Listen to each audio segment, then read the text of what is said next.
ब्रह्म।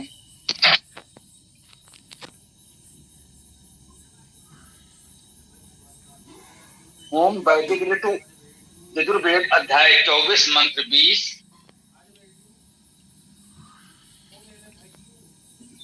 ओम वसंताय कपिंजलान आलभते ग्रीष्माय कलविंकान वर्षाभ्या तित्तिरीन सर्दे वर्तिका हेमंताय ककरान शिशिराय विककरान।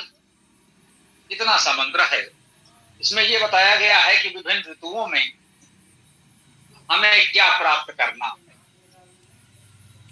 वसंताय के लिए कपिंजलों को, ग्रीष्म के लिए कलबिंकों को, वर्षा के लिए तितलियों को, तितरी, शरद के लिए वर्तिका, ये ककर, शरद के लिए वर्तिका लिखा है। ये वर्तिक का बहुवचन होगा, इस समय बहुवचन चल रहा है। तो शरद के लिए वर्तिक, हेमंत के लिए ककर, शिशिर के लिए विककर।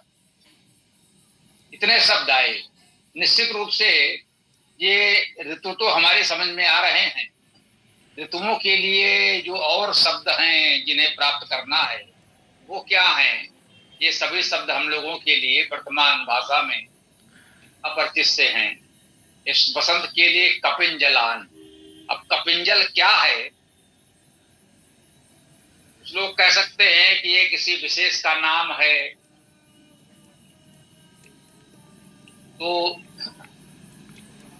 योग रूढ़ अर्थ कोई हो सकता है, कोई कुछ भी मान सकता है। इस पर विद्वानों में मतभेद भी हो सकते हैं।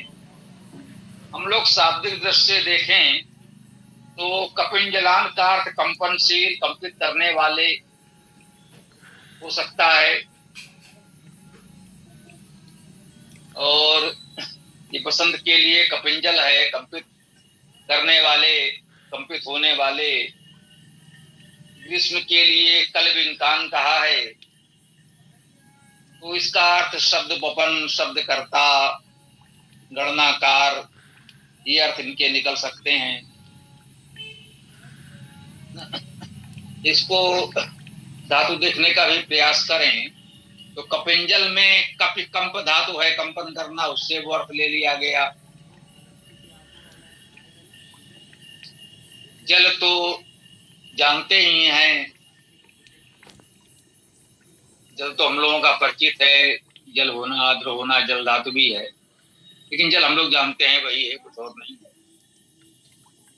और ग्रीष्म के लिए जो कलविंकान कहा है, उसमें समझ में आने वाली धातु की कल है।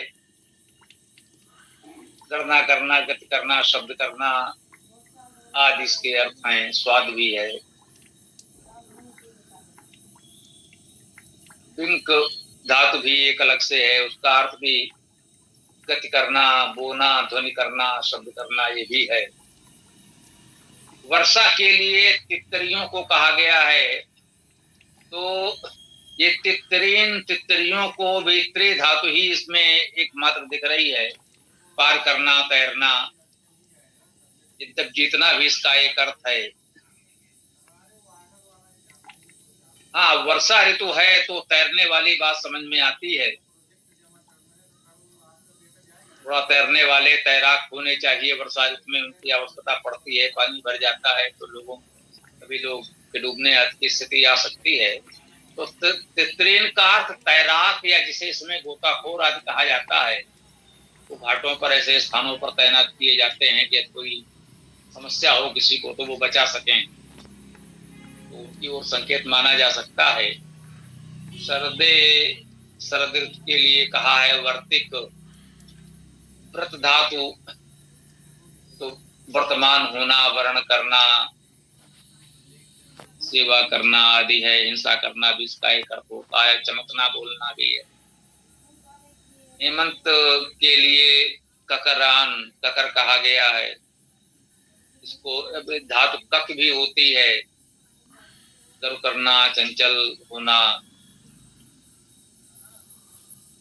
क्रिय धातु तो है ही, मुख्य रूप से क्रिय धातु से ही इसको बनाए तो उचित है। क्रिय धातु करना,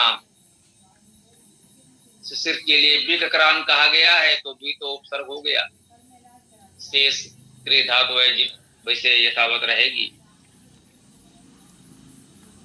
कहने का आशय यह है, पूरे मंत्र पर हम अपनी बात कहना चाहें तो हम यही कहेंगे कि इसमें 6 ऋतुओं के नाम तो एक मंत्र में आ गए,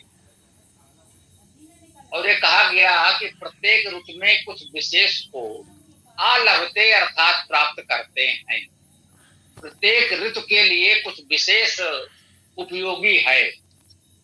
जैसे बसंत में कपिंजलान कहा गया, अभी कपिंजल कुछ विशेष गुण वाले मनुष्य हो सकते हैं, पक्षी हो सकते हैं, या कुछ और हो सकता है।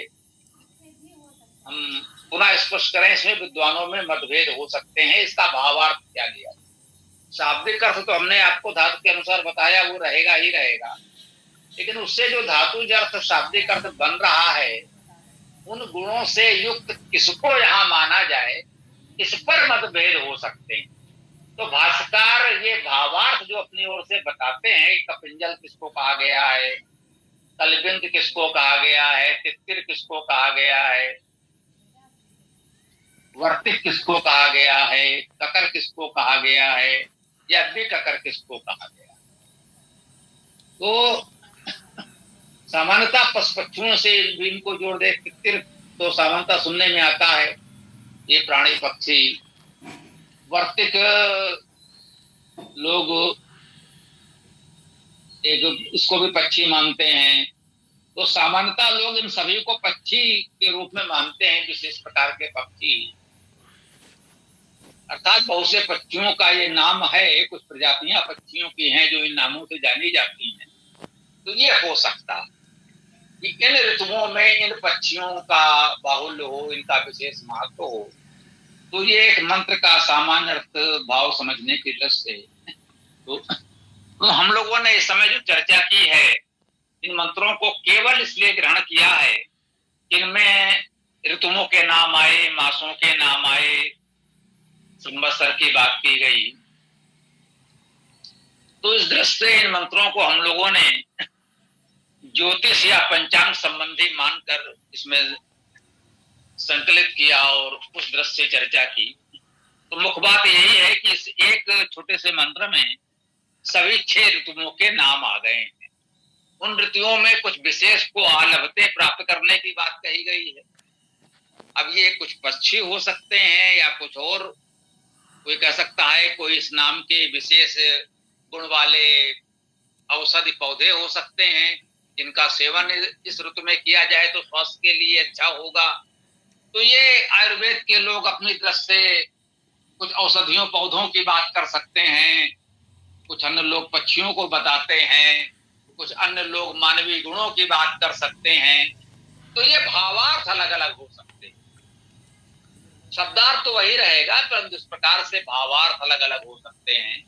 जिसे योगरूढ़ अर्थ भी कहा जाता है, हम उसे भावार्थ भी कह सकते हैं, वो अलग हो सकते हैं। मुख्य बात यही है कि एक मंत्र में सभी 6 ऋतुओं की बात आ गई है। इसी उद्देश्य से हम लोगों ने इस मंत्र को यहाँ संकलित किया और चर्चा की। मुझे लगता है इससे अधिक इसके व्याख्या की कोई विशेष आवश्यकता नहीं है। तो हम अपनी बात को यहाँ विराम दें। आप लोगों का जो भी प्रश्न विचार आदि हो रख सकते हैं इस मंत्र के संदर्भ में, या और भी जो भी बात हो। जी पीसी सिंह जी बोलिए।